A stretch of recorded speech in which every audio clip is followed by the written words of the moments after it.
Instead of using the dotted representation of electric field, now we are going to replace the dots by these arrows.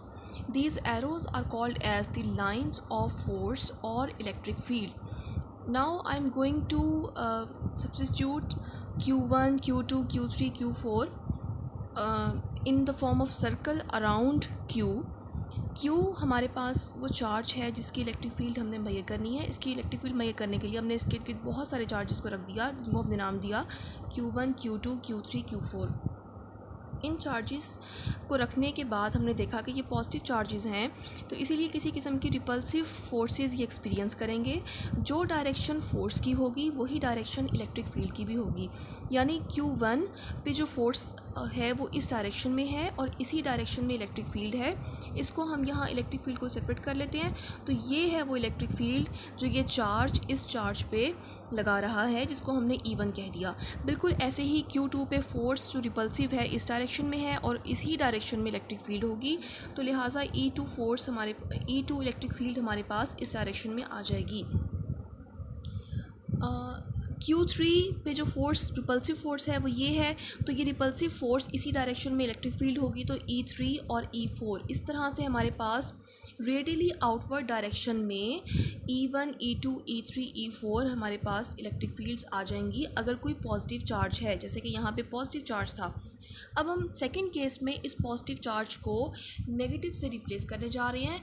इस negative charge के इर्द गिर्द हमने again 4 positive charges रख दिए, जिनको हमने नाम दिया Q1, Q2, Q3, Q4. अब क्योंकि ये नेगेटिव चार्ज है तो इसीलिए ये अट्रैक्टिव फोर्स एक्सपीरियंस करेंगे और ये दोनों चार्जेस Q1 और Q3 इसके करीब आएंगे. बिल्कुल ऐसे ही Q2 और Q4 अट्रैक्टिव फोर्स को एक्सपीरियंस करेंगे और इसके करीब आएंगे. यानी इस केस में जो इलेक्ट्रिक फील्ड और लाइंस ऑफ फोर्सेस हम देखेंगे वो कुछ ऐसे हैं.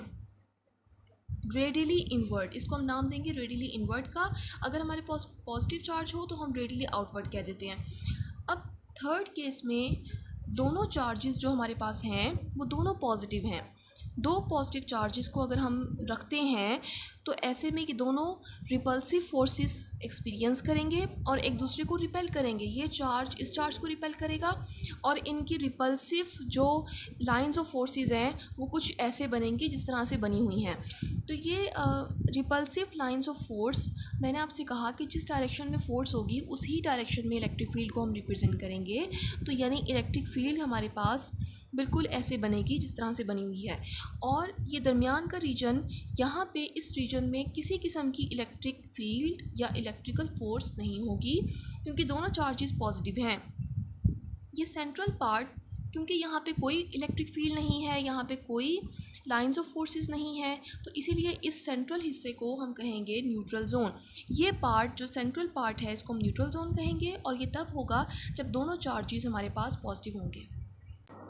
लास्ट केस में हमारे पास एक चार्ज पॉजिटिव है और एक चार्ज नेगेटिव है. ऐसी कंडीशन में दोनों अट्रैक्ट करेंगे और अट्रैक्टिव लाइंस ऑफ फोर्स इस दरमियान के हिस्से में स्ट्रॉन्गेस्ट होंगी और इन साइड के हिस्से में वीकेस्ट होंगी. यानी हमारे पास ये दरमियान का हिस्सा, इसमें स्ट्रॉन्गेस्ट लाइंस ऑफ फोर्स होंगी और इलेक्ट्रिक फील्ड भी यहाँ पे स्ट्रॉन्ग होगी. हम कह सकते हैं इस डायग्राम को देख के कि इलेक्ट्रिक फील्ड पॉजिटिव चार्ज से इमर्ज होगी और नेगेटिव चार्ज की तरफ